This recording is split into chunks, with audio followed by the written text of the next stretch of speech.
7 मई 2025 की वो काली रात जब पाकिस्तान के आतंकी ठिकानों पर भारत का जोरदार जवाब गूंजा। पहलगाम में निर्दोष लोगों की बेरहमी से की गई हत्याओं का बदला लेने के लिए भारतीय सेनाओं ने इतिहास रच दिया। पाकिस्तान की जमीन पर छिपे हुए आतंकवादी शायद सोच भी नहीं सकते थे कि उनकी ये रात आखिरी साबित होने वाली है। रात लगभग 1:05 से 1:30 के बीच पाकिस्तान के सियालकोट, मुरीद के और बहावलपुर और साथ ही पीओके के मुजफ्फराबाद, कोटली और भिम्बर में मौजूद आतंकी ठिकानों पर एक साथ हमला किया गया।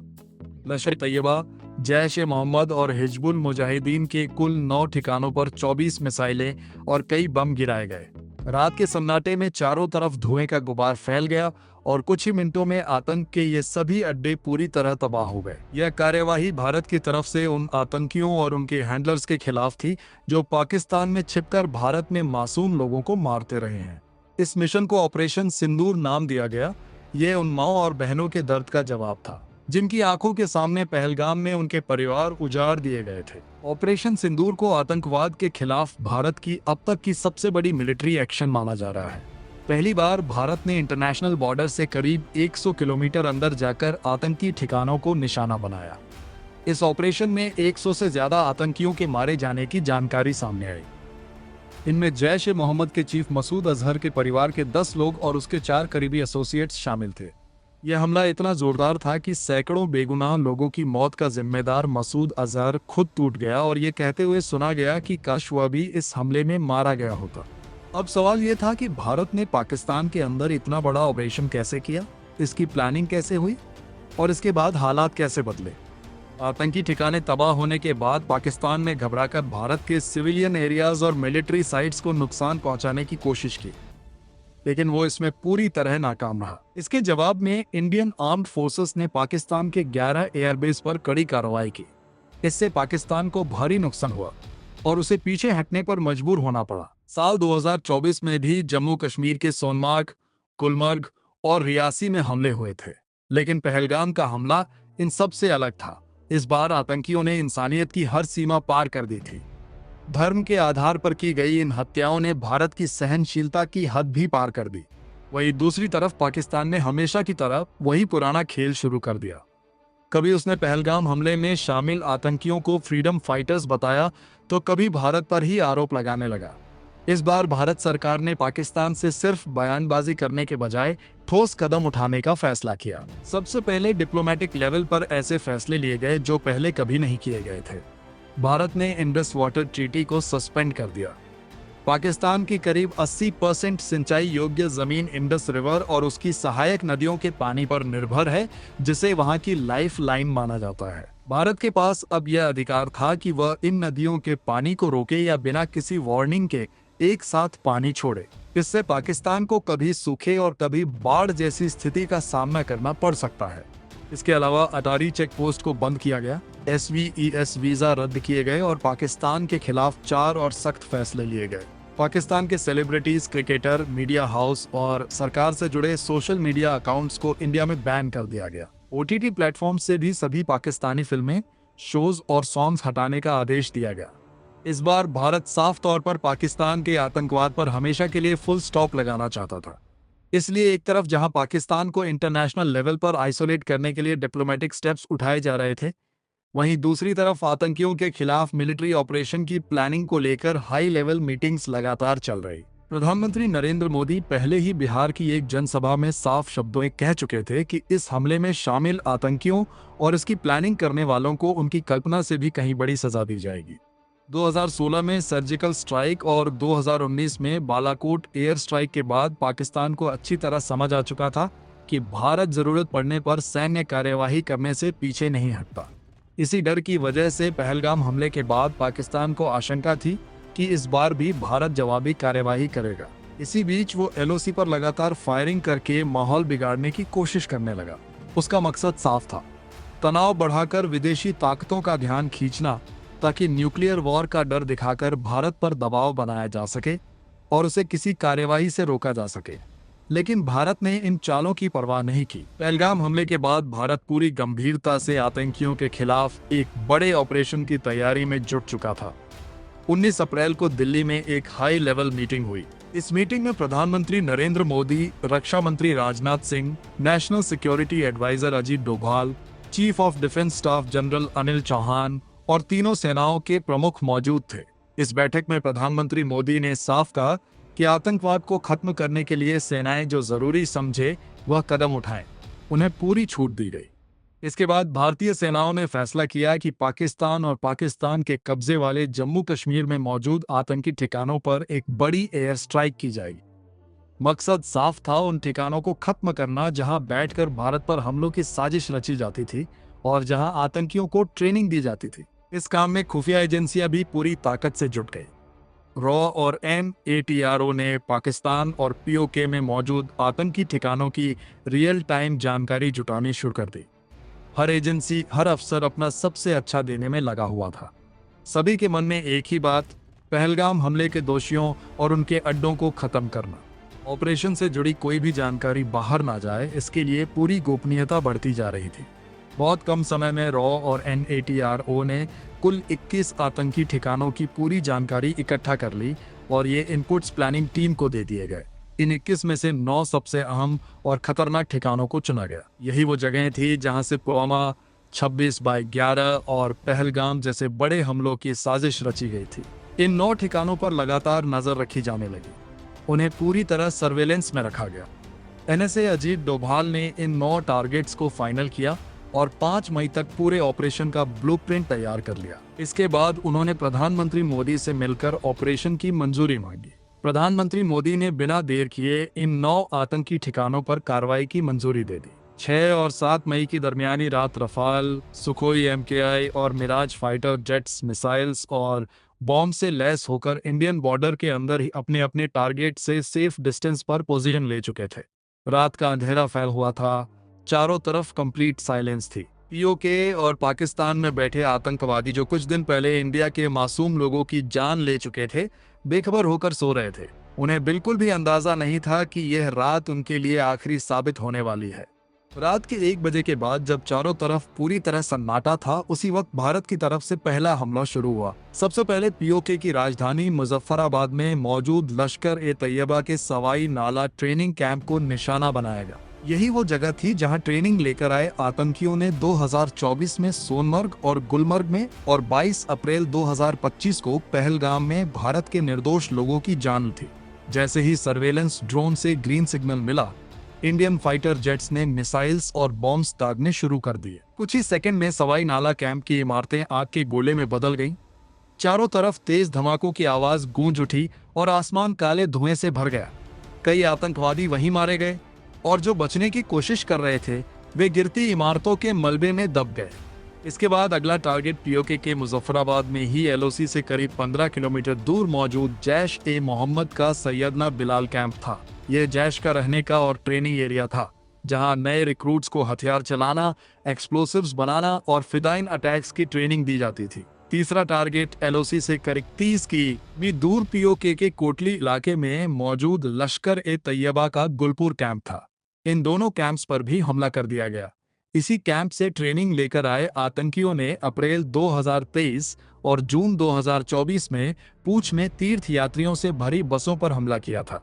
सैयदना बिलाल कैंप और गुलपुर कैंप पर मिसाइल्स और बॉम्ब्स की लगातार बारिश होने लगी। इस पूरे वक्त प्रधानमंत्री नरेंद्र मोदी लगातार NSA अजीत डोभाल के संपर्क में थे और ऑपरेशन की हर अपडेट ले रहे थे। इसके बाद इंडियन फाइटर जेट्स का अगला निशाना भी इलाके में लश्कर-ए-तैयबा का बरनाला कैंप और कोटली में जैश-ए-मोहम्मद का अब्बास कैंप बना।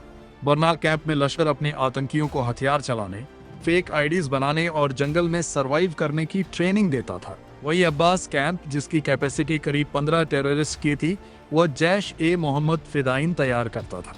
जैसे ही फाइनल क्लियरेंस मिला, एक के बाद एक कई मिसाइल्स आसमान से गिरी और दोनों आतंकी ठिकाने पूरी तरह तबाह हो गए।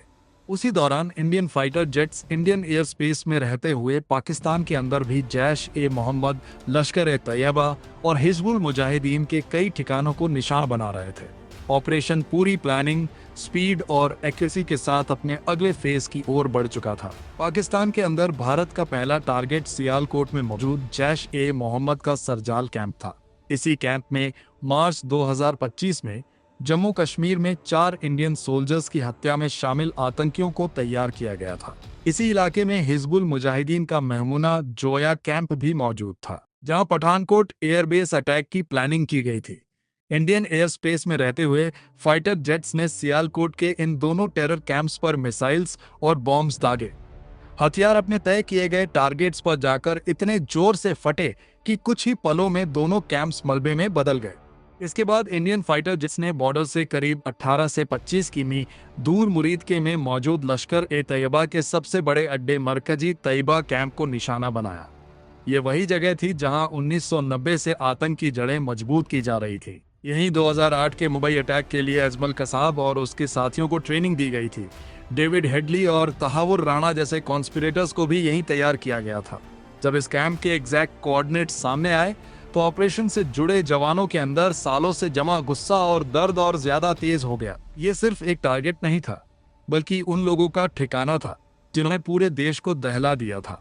बिना समय गंवाए मिसाइल्स और बॉम्ब्स ने पाकिस्तान एयर डिफेंस रडार से बचते हुए मरकजी तैयबा पर हमला किया।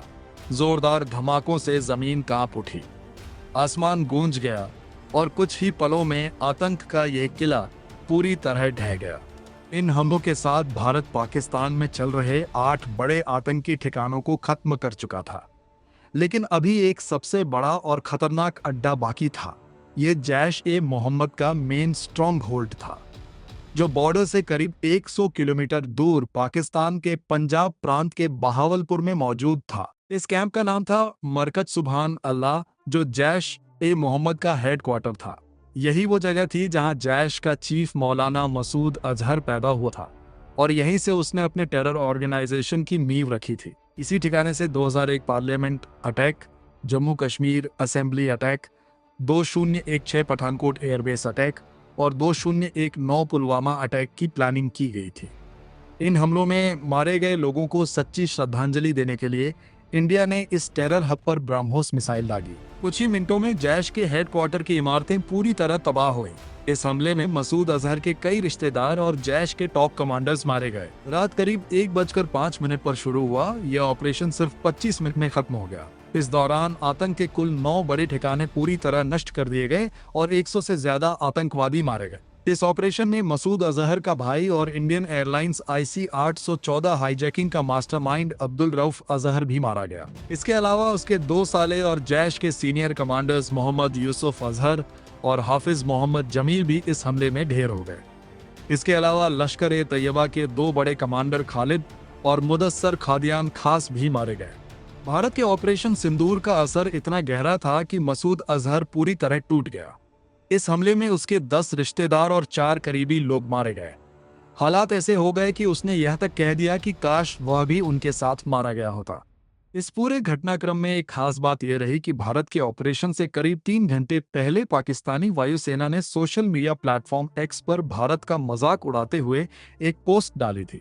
उसमें लिखा था, शांति से सो जाओ क्योंकि PAF जाग रही है। लेकिन इसके 3 घंटे बाद ही भारत ने पाकिस्तान के आतंकी ठिकानों पर हमला कर उन्हें पूरी तरह तबाह कर दिया और पाकिस्तान को असली मायनों में जगा दिया। ऑपरेशन की सफलता के कुछ ही घंटों बाद 7 मई की दोपहर को भारत सरकार ने एक प्रेस कॉन्फ्रेंस की। इस मंच पर फॉरेन सेक्रेटरी विक्रम मिस्री, भारतीय वायुसेना की विंग कमांडर वमिका सिंह और भारतीय सेना की कर्नल सोफिया कुरैशी मौजूद थी। ये कोई सामान्य प्रेस कॉन्फ्रेंस नहीं थी, बल्कि आतंकवाद के खिलाफ भारत का एक मजबूत और प्रतीकात्मक संदेश था। ये संदेश उन आतंकियों के लिए था जिन्होंने पहलगाम में लोगों से उनका धर्म पूछकर उन्हें मारा था और उनकी महिलाओं से कहा था कि जाकर सरकार को बता देना। उसी सोच को जवाब देने के लिए एक हिंदू और एक मुस्लिम महिला अधिकारी को सामने लाया गया। इससे भारत ने साफ दिखा दिया कि वह धर्म के आधार पर बनता हुआ देश नहीं है, बल्कि एकजुट राष्ट्र है। कर्नल सोफिया कुरैशी और विंग कमांडर वमिका सिंह ने लाइव वीडियो सबूतों के साथ बताया कि भारत ने ऑपरेशन सिंदूर के तहत POK में 5 और पाकिस्तान में 4 आतंकी ठिकानों को निशाना बनाया और सभी को पूरी तरह नष्ट कर दिया। ऑपरेशन के तुरंत बाद विदेश मंत्री S जयशंकर और राष्ट्रीय सुरक्षा सलाहकार अजीत डोभाल ने अमेरिका, ब्रिटेन, रूस, सऊदी अरब और UAE जैसे देशों को इस कार्यवाही की जानकारी दी। दुनिया के कई बड़े देशों ने भारत की इस कार्यवाही को आतंकवाद के खिलाफ जरूरी कदम बताया। सबसे अहम बात यह रही कि इस बार भारत की विपक्षी पार्टियों ने भी कोई सवाल नहीं उठाया। सभी ने सेना की सराहना की, सरकार का समर्थन किया और आतंकवाद के खिलाफ देश की एकजुटता दिखाई। इसके बाद पाकिस्तान के रक्षा मंत्री ख्वाजा आसिफ ने बयान दिया कि अगर भारत हमले रोक देता है तो पाकिस्तान भी कोई जवाबी कार्रवाई नहीं करेगा। लेकिन उनकी बातों के उलट पाकिस्तानी सेना लगातार LOC पर भारत के रिहायशी इलाकों को निशाना बना रही थी। पाकिस्तान की ओर से सबसे ज्यादा गोलीबारी पूंछ इलाके में हुई। इस फायरिंग में 12 बेगुनाह लोगों की मौत हो गई, जिनमें 4 छोटे बच्चे भी शामिल थे।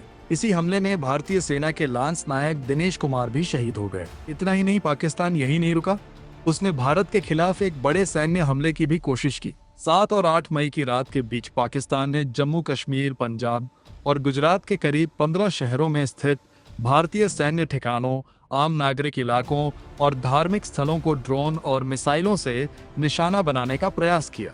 लेकिन भारत पहले से ही पाकिस्तान की मंशा को समझ चुका था और पूरी तरह सतर्क था। जैसे ही ये ड्रोन और मिसाइल भारतीय हवाई सीमा में घुसे, भारत की मजबूत और कई स्तरों वाली वायु रक्षा प्रणाली ने उन्हें आसमान में ही नष्ट कर दिया। पाकिस्तान की यह साजिश पूरी तरह नाकाम हो गई। भारत ने पाकिस्तान को बता दिया कि वह अपने सुरक्षा से कभी समझौता नहीं करता। अगर कोई देश या संगठन भारत की ओर आंख उठाकर देखेगा तो उसका जवाब उसी भाषा में दिया जाएगा।